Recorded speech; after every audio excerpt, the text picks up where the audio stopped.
Hi, everybody. My name is Jared Milrad. I'm the founder of Movie Karma. We created our podcast here called Rewriting Hollywood, which I'm sure, as many of you know, focuses on diversity, equity, inclusion, as well as representation and social impact in Hollywood. And we've been fortunate to highlight a bunch of incredible storytellers from around the world, including through our A Show for a Change film festival, which we launched several years ago to spotlight social impact storytellers globally. And today we have one of those special guests. Her name is Michelle Jones. She's the writer-director of an award-winning film called Uncle, which we did celebrate as part of our A Show for Change film festival. It's a really fascinating film that touches on issues of family and criminal justice.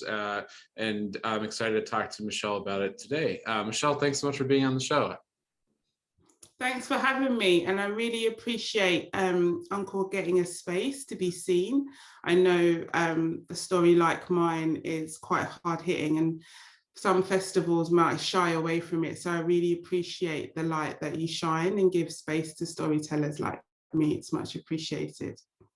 Yeah, you're very welcome. And we're grateful that you told this story because it has, I think, such an important message, and I know it's personal to you. I wanted to start, if we could, Michelle, with a little bit about your background. We saw that you are a director with 18 years of experience as an art director, previously in the advertising industry, and you're currently the head of creative for the Mayor of London.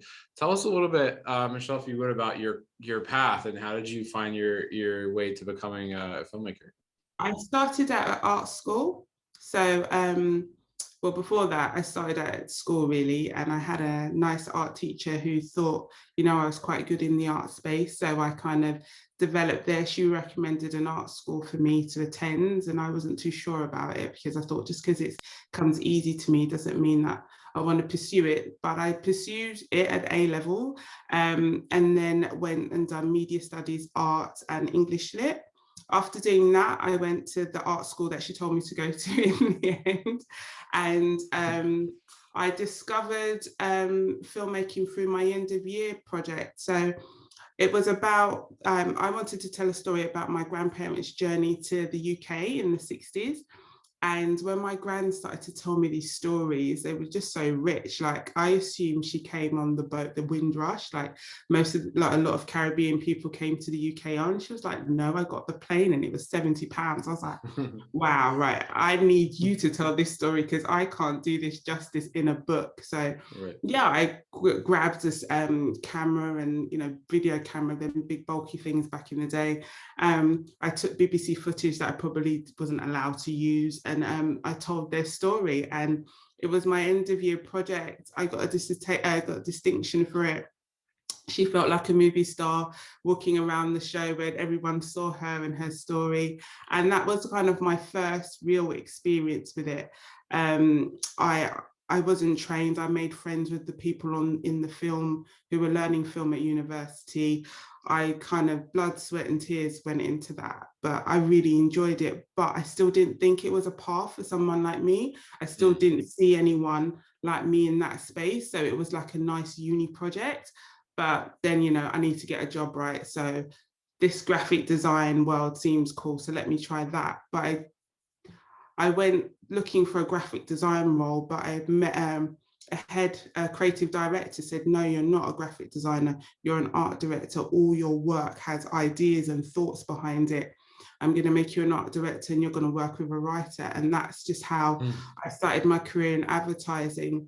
When I was supposed to go back to university for my last year, he took me on 3 days a week. So in my last year, I was working. And when I graduated, I already had a job. So I was pretty secure. And I just went from strength to strength in that space. I still loved creating content. So I created content for various different brands and still loved that space, really was in a groove, in a really nice space, been doing that stuff. But like I said, I had to pay like bills and have a normal life. Again, that kind of making a living in that space didn't seem tangible. Still, to be honest, doesn't still feel tangible. Like, I have a part-time job. I'm a head of creative for the Mayor of London, which is great. But because it's part-time, it allows me to have some creative space to do the things that I love, because once you're head of a department, getting to the nitty-gritty of creating kind of goes, because you're leading a team and you're selling their work. You're not hands-on anymore. And I really love my craft. I love being creative. So, you know, Uncle was written 3 or 4 years ago. And I tried to get funding. I got no after no after no. And 2020, I entered the year and I was like, I'm doing it, I'm making Uncle. Then COVID struck and I was just like, right, I'm not going to make Uncle great. It's just not happening. But then George Floyd happened, and then I was upset. I was mad. I was a lot of things. I'm my mother. So I was just like, what kind of world have I brought my sons into? So that turned into like, we're going to make it. So I met some people and we made it. So we've crowdfunded it in the pandemic. We filmed it in the pandemic. So for me, it was just like, we got enough people to say yes. And it wasn't, you know, I guess, you know, like BFI or a known anybody. It was strangers from around the world.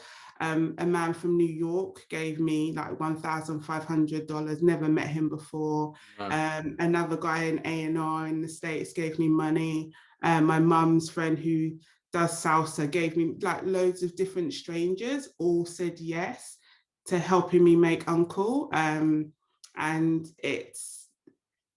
that's for me, I'm always be humbled by them saying yes to me on the journey, because without that bit of money, we wouldn't have been able to make it.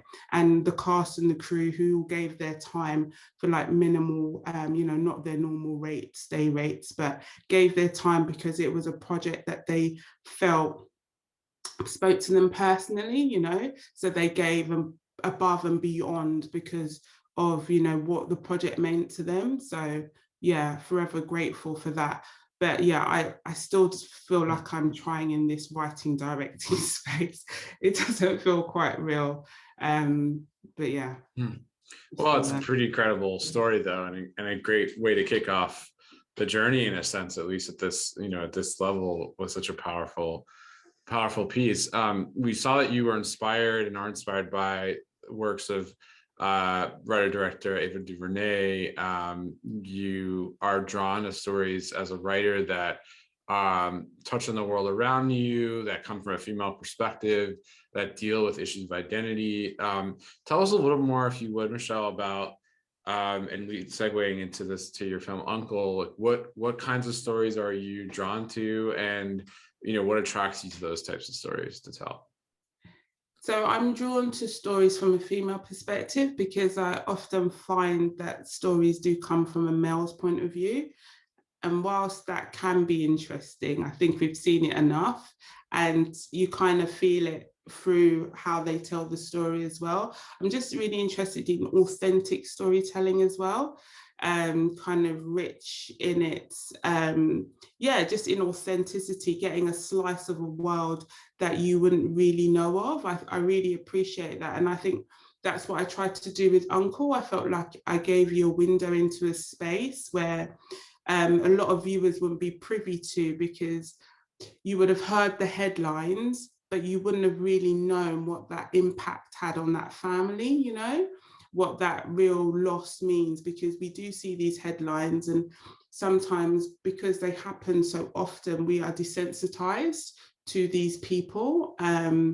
But these people have family, you know, and surrounded with that family, there's this injustice that they have to deal with, and also a sense of sometimes shame when the people who have done the crime don't feel that shame, but you as the victims are feeling a shame that you shouldn't have to carry, because you should be feeling, you should be grieving, not grieving and trying to battle with shame at the same time. So I really like films or content that show you a part of the world that you wouldn't really know, because I feel in a really cheesy way that that's going to help humanity, you know, if we see each other as human beings, because sometimes we see each other as others, right? If we understand that we're all the same, right, then we'll be more kinder, more accepting and understanding. My uncle needed help. He needed help because he was suffering with mental health problems. And if he had got that help, I wouldn't have written this, but you know, it wouldn't have escalated to the situation where it did. And that's what I hope to achieve with Uncle, is that to help people see people with mental health struggles differently, because I think he was judged a lot, but he wasn't really helped. And I really hope to be able to help people by sharing my story and having a little bit of impact in some way. No, I have no doubt that you are and will. I want to talk more about this story because it is a very personal story, as you alluded to.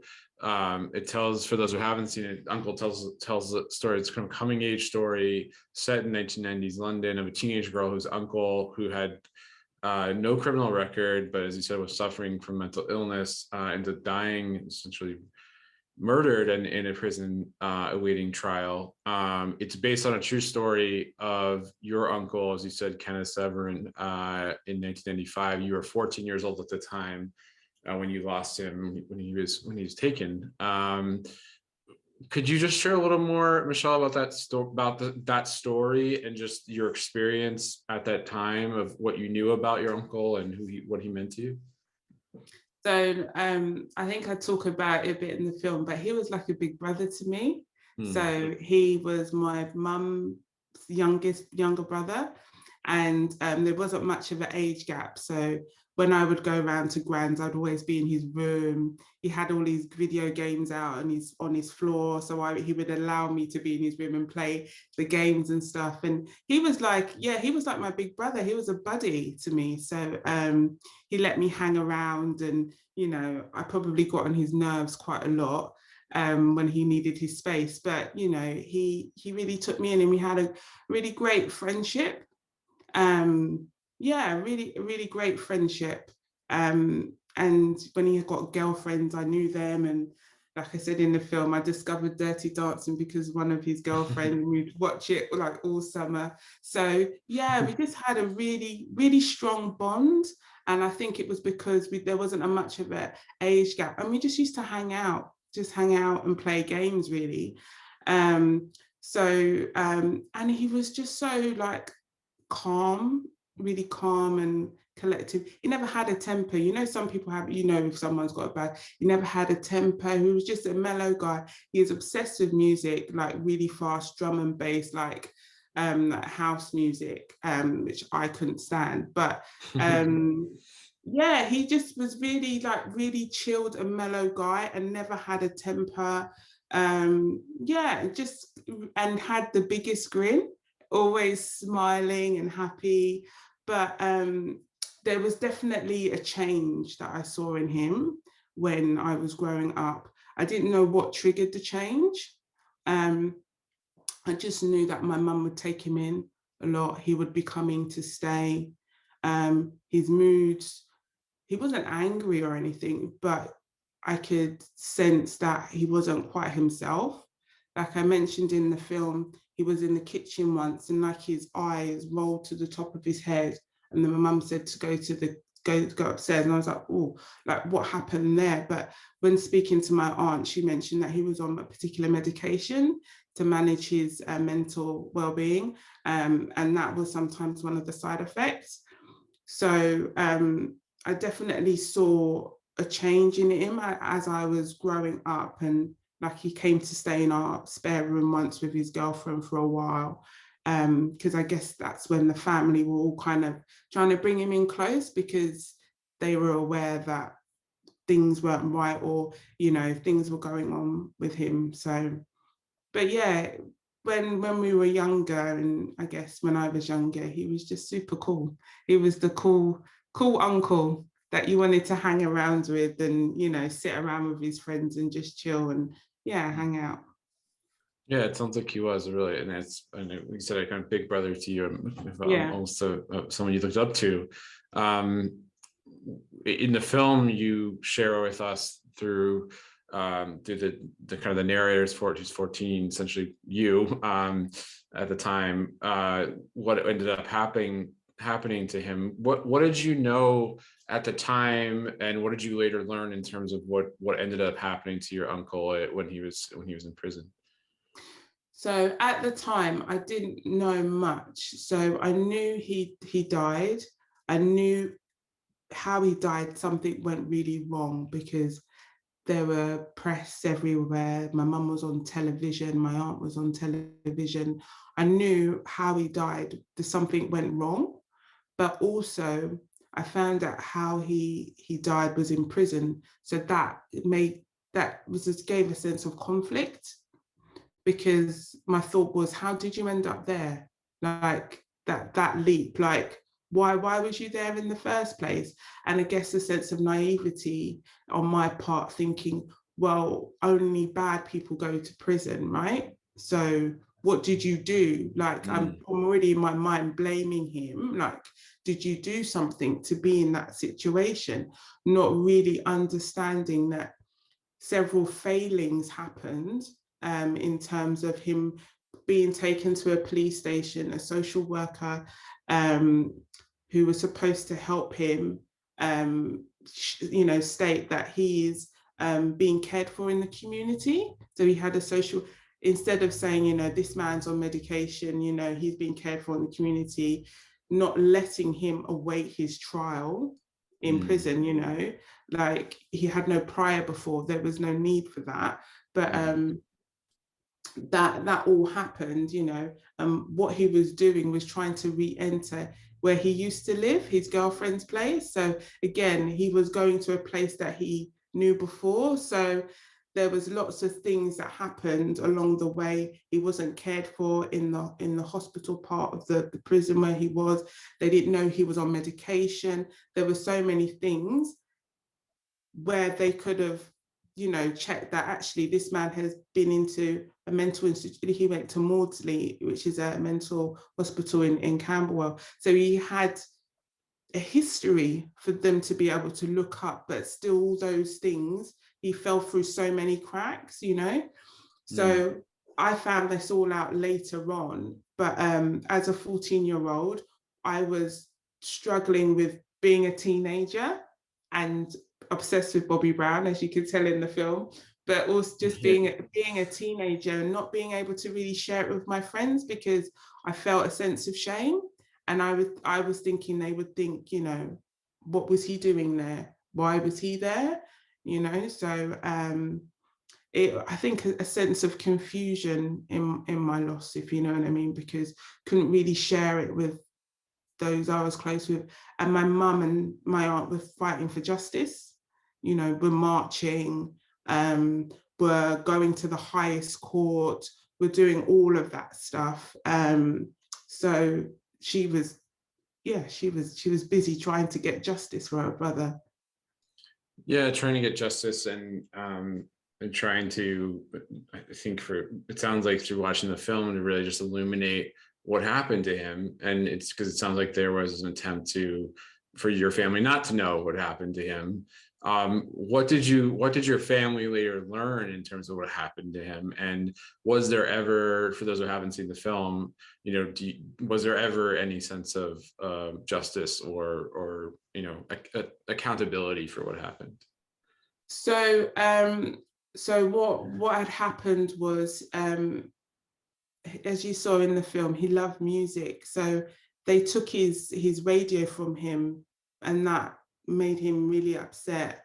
They then stripped him, and then 6 officers went to get him.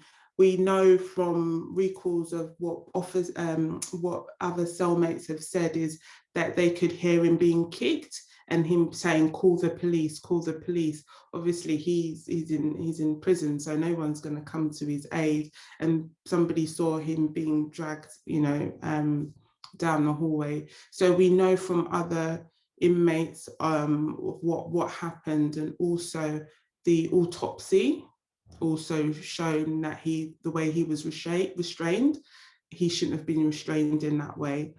So but they tried to allude that he had drugs in his system prior to that. So they made up an account of how he had passed, but we found out the truth because we did our own autopsy. My mum and my mum's sister went to the highest court in the land to try and get justice, but nothing happened. Nobody was called to account. Nobody lost their job or anything. The life just went on as normal, I guess, for those who done that. And I think that's what hurts the hardest with these things, that there is no repercussions. There's rules for some and rules for others. Right. Must be incredibly painful for you, for your family still to this day, obviously, to live with that, knowing that there was no accountability. I wonder what you feel like as you're making the film, because it's so personal, because it's still raw, it still hurts, still obviously in unimaginable ways.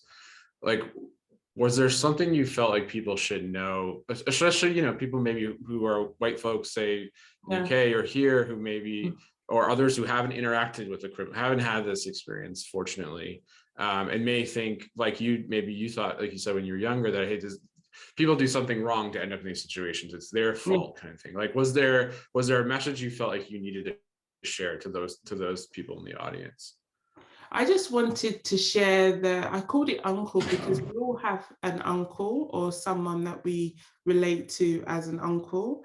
And I just wanted you to feel how I felt, feel that loss, and come to the understanding that the only thing he was guilty of was being ill, and that we must really, as human beings, really see one another as that.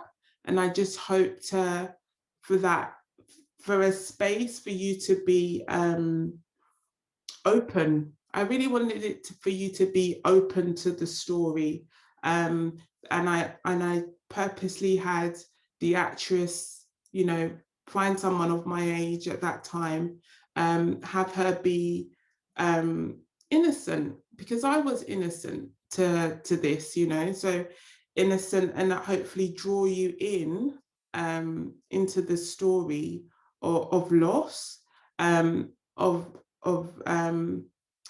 to think that was just my uncle, it wasn't my dad. I can't imagine how his sons feel. He has grandchildren now, he would have been 50, I think it's 53 or 52. So, all of those things that he's missed and the hurt that his sons must live with because their father's been taken away. So for me, I want people to, if you can help in any way and be an ally, please do. Don't look away and think it's someone else's problem. And if you feel uncomfortable, imagine how someone feels when they've lost someone, but you've just felt uncomfortable. Uncomfortable is not a great feeling, I understand, but to have devastation when you could get over uncomfortable, I think we have to work through this thing of, oh, it has nothing to do with me, I don't want to get involved, that's their problem. If we really want to make this world better for us all, we have to have uncomfortable situations, and we have to be open to how others are living and their experiences, so that we can create a space for all children and all people to be. My hope is that Uncle will allow help in some way for all young men to be able to just be, and if they need help, get that help. So I'm working with a charity called Rise Collective in the UK to create mental health workshops for young children. So we want to take it to more like college age students and talk to them about mental health and well-being, and hopefully give them tools, because I want the legacy of my uncle's story, Kenneth, not to be his ending, but to how we can actually help young people, give them tools, because I know the pandemic and all these other things happening in the world are really challenging us all mentally. But if we can help people, young people in any way, we hope that we'll share the film with them and through the film have discussion. And we're working at the moment to build a pilot of the workshops that we will take to schools and colleges in the UK. That's beautiful and great way to carry forward his legacy and the message and the mission of the film as well. I was going to just lastly ask Michelle about the systemic changes you'd like to see, because I feel like there are also obviously a lot of ways in which the system has interacted in this case and many other cases, unfortunately, with people who have mental illness or mental health challenges. I know I've seen it in my own family in different ways, my own friends in different ways. How are there changes that you would like to see or that you're advocating for in your current work that from a systemic perspective or a policy perspective? I think from what I understand from the things that went wrong, those in the care system, I don't know if they're giving the support they need. I think the system, the people in the system are quite tired, not in a rude way, but there's so much going on in that space that I don't think they're giving all the tools to do that job to the best of their ability. It's important work, but do we treat it like important work, you know? Because we, you know, our mental health well-being is important as our physical well-being, you know. So I think we are getting to a space where people are gradually getting to understand that. But I do think that we do need allies in police, in teachers, in, you know, social healthcare. You know, the person who was looking after my uncle said, oh, he didn't need my help, he didn't want my help. Well, if you felt like that, then maybe you should have said, maybe I should transfer and give him somebody else, you know, not put him in a situation where his life would be, you know, maybe he probably didn't know his life would be taken, but your actions caused that. And if you felt you weren't, you know, getting on, then maybe that's not the person you should be working with. This is really important work. So if you're not getting on with the person you've been given the case to look after, then you have to, you know, talk to your employees and say, look, I'm really trying to help him. The chemistry is not right. I don't know what it is. He still really needs help in the community, but I'm probably not the best one to give it to him. Maybe we should, you know, find someone else for him. I do think that that whole system, they need some help in that space, and also understanding that I don't know what the right term would be, that, but for example, my uncle knocked someone down who was suffering with mental problems. That whole day he was trying to take his own life. My uncle knocks him over, that triggers his mental health work. It's like a domino effect, you know. So for me, it speaks to, and it's affected, you know, our family. So I think that we need to deal with mental well-being in our communities, because indirectly it will impact us in some way. So I think it should be taken seriously. Yeah, no, beautifully said. And it's such a moving film. It's an important project, and I'm excited to see what you do next. Are you looking to do more, you know, personal stories or documentary type projects, or what do you think is next for you as a storyteller?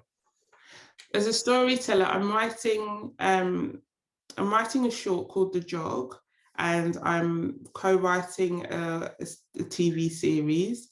And I have 2 TV series that I want to write. So I think for me, it's just the beginning. I think this was the start, hopefully. I do know that by coming along this path, I kind of know who I am as a writer-director. I know what kind of stories I want to tell and what are important to me. So I am interested in stories or how they've impacted my family. So somehow they will speak to an experience I have, but they won't be my story, if you know what I mean. Like, I think Uncle will Yeah. be my story. But yeah, I'm interested in this space and the storytelling, because I do think it's a great way to help deliver, I don't know, stories to help others see others in different and interesting lights. So yeah, I think this is the best way for me personally to have an impact. So I'm going to continue on this path.